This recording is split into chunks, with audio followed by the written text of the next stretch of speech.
Assalamualaikum warahmatullahi wabarakatuh. Semangat pagi Ananda semua. Oke, pada pertemuan kali ini Ibu akan menjelaskan materi lanjutan kita dari materi pertemuan pertama kemarin, yaitu tentang konsep dasar geografi, di mana pada pertemuan sebelumnya Ibu sudah menjelaskan tentang sejarah perkembangan geografi, pengertian maupun definisi dari geografi, objek studi geografi, kemudian tentang aspek-aspek geografi dan ruang lingkup geografi. Nah, Ibu harapkan Ananda membaca ulang dan memahaminya kembali di rumah, ya. Oke, pada kesempatan kali ini Ibu akan menjelaskan materi kedua kita, yaitu tentang konsep esensial geografi. Nah, konsep esensial geografi ini Ananda dibagi menjadi 10. Kita lihat dulu pengertian dari konsep geografi ini. Konsep geografi adalah pola abstrak yang berkaitan dengan gejala-gejala nyata tentang fenomena geografi yang ada di permukaan bumi, ya. Kita mulai dari konsep esensial ataupun konsep paling penting yang pertama, yaitu tentang konsep lokasi. Nah, di sini seperti yang Anda lihat, konsep lokasi ini identik dengan pertanyaan di mana.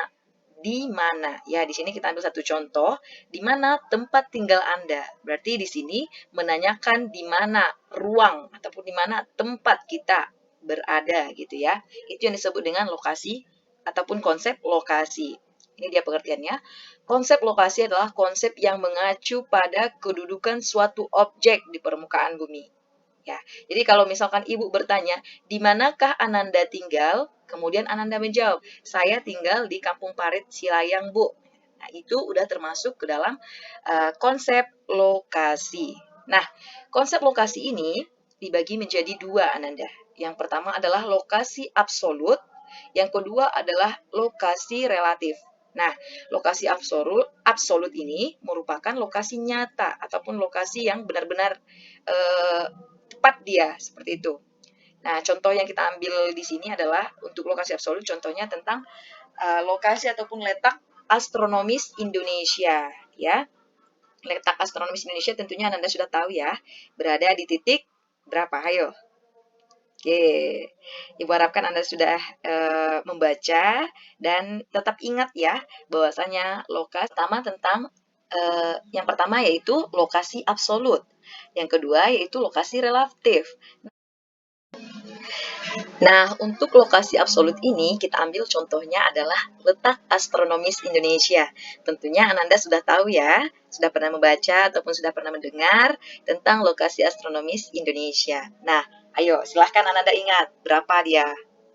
Oke, benar ya, Ibu harapkan Ananda menjawabnya benar, yaitu terletak di koordinat 6 derajat lintang utara sampai 11 derajat lintang selatan dan 95 derajat bujur timur sampai 141 derajat bujur timur. Nah, itulah yang termasuk kategori letak astronomis yang kita ambil contohnya sebagai contoh lokasi absolut. Nah, yang kedua adalah lokasi relatif. Nah, seperti namanya relatif berarti itu rata-rata ya. Tentunya berbeda tiap orang memandangnya. Nah, kalau di sini kita ambil contohnya yaitu terkait dengan lokasi geografis Indonesia. Masih ingat juga ya tentang lokasi ataupun letak geografis Indonesia? Ya, benar sekali ya Ananda. Bahwasanya letak geografis Indonesia itu terletak di antara dua benua dan dua samudra.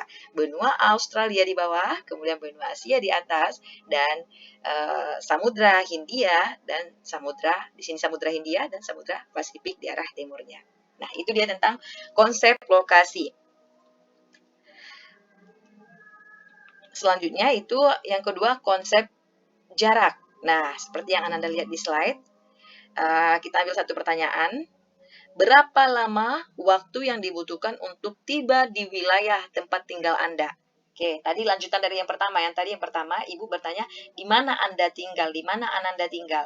Oke, itu konsep yang pertama. Konsep yang kedua, berapa lama waktu yang dibutuhkan untuk tiba di wilayah tempat tinggal Ananda? Nah, itu dia konsep jarak. Pengertiannya yaitu, konsep jarak adalah ruang yang terdapat di antara dua objek. Ya, misalkan objek yang pertama adalah tempat tinggal Ananda. Objek yang kedua adalah sekolah. Nah, jarak antara tempat tinggal Ananda dengan sekolah itu disebut dengan konsep jarak, ya. Nah, konsep jarak itu sama dengan yang pertama tadi, dibagi menjadi dua ya. konsep jarak absolut dan konsep jarak relatif. Seperti yang Ibu tuliskan di sini, konsep jarak absolut itu contohnya yang diambil adalah jarak rumah si Ani. Ya, jarak rumah Ani ke sekolah itu adalah 2 kilometer, absolut ya. Nyata dia segitu. Pas ukurannya, seperti itu ya, Nak. Kemudian yang kedua, jarak relatif. Jarak relatif itu jarak rumah Ani ke sekolah dapat ditempuh dalam 20 menit. Nah, itu menurut si Ani. Kalau misalkan si Budi yang berjalan dari rumah Ani ke sekolah bisa jadi lebih atau bisa jadi kurang dari 20 menit. Jadi itu yang disebut dengan jarak relatif. Jarak relatif. Oke, kita lanjut konsep yang ketiga, yaitu konsep keterjangkauan. Nah, seperti yang Anda lihat pertanyaan di depan, di slide Ibu, bagaimana menuju wilayah tempat tinggal Ananda? Keterjangkauan dia ya, bagaimana cara menujunya ke sana. Kita lihat pengertiannya. Pengertian dari pengertian dari konsep keterjangkauan adalah mudah atau susahnya kita mencapai suatu objek. Seperti pertanyaan yang tadi.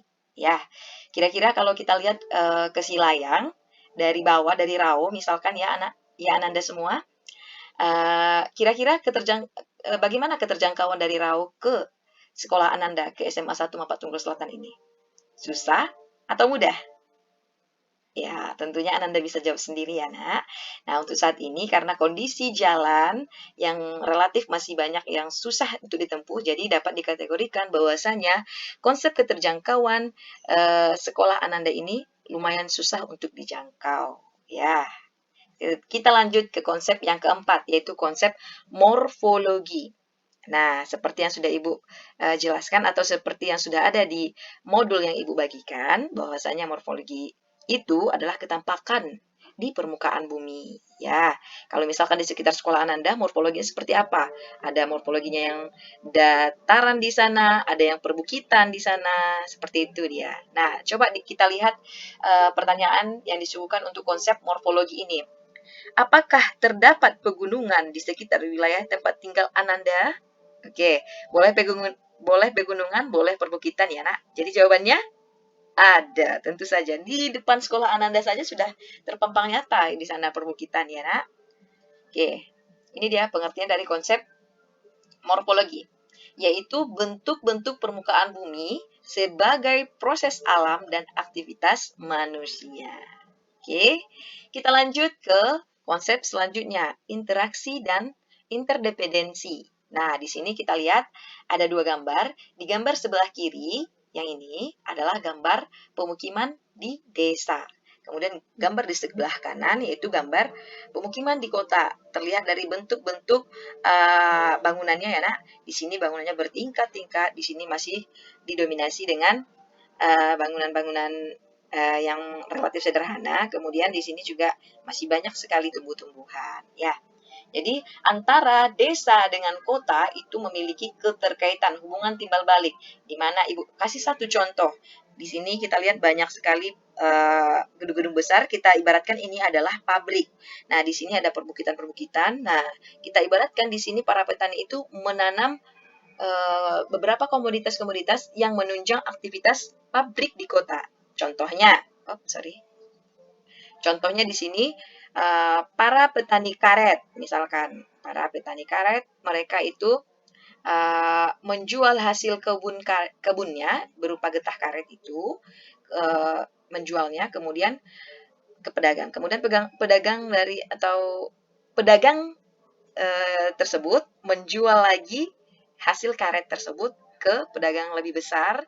Kemudian yang lebih besar itu menjual, akhirnya sampailah dia ke perkotaan. Nah, getah karet tersebut akhirnya diolah di pabrik ini, kemudian membentuk beberapa hasil ataupun produk seperti tas yang terbuat dari karet, kemudian sepatu yang terbuat dari karet, dan beberapa contoh barang lainnya.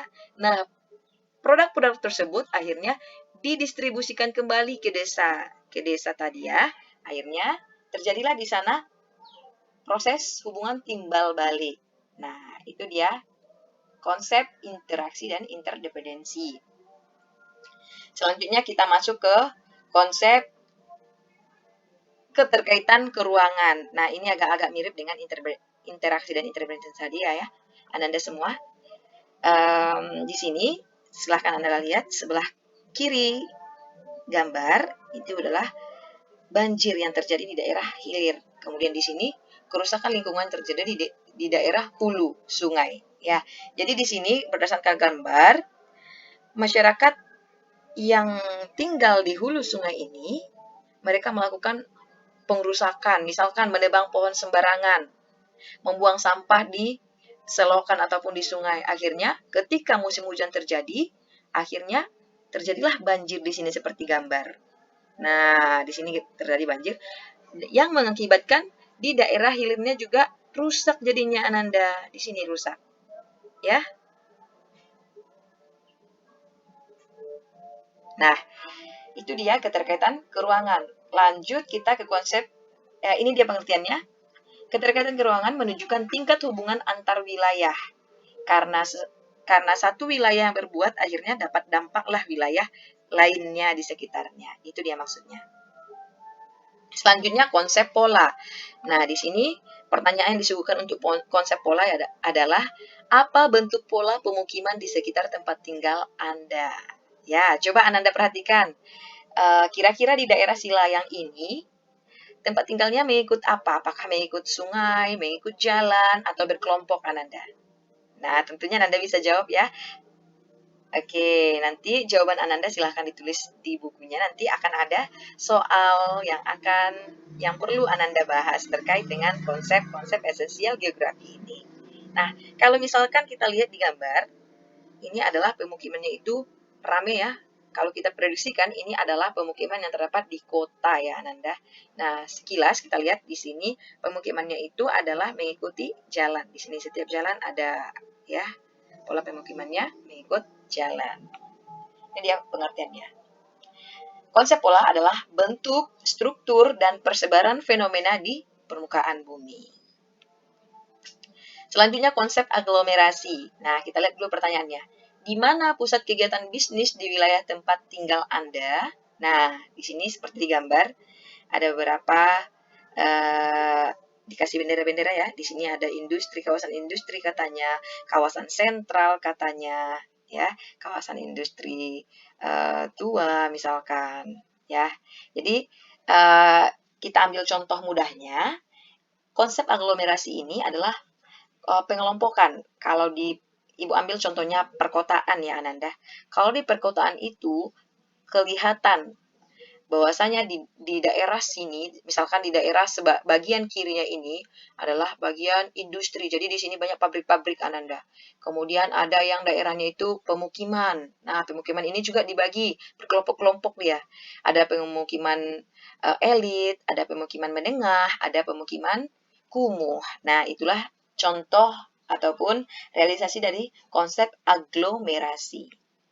Ini pengertiannya.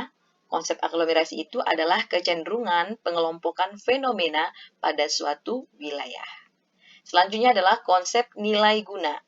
Nah, di sini terkait dengan konsep nilai guna ada pertanyaan, apakah fungsi wilayah tempat tinggal Ananda? Ya, jadi kalau kita lihat fungsinya itu bermacam-macam Ananda. Ada yang bisa sekaligus tempat tinggal dan sekaligus dia bisa dijadikan sebagai wahana wisata, ada dia digunakan sebagai industri misalkan, ada sebagai pertanian dan lain-lain.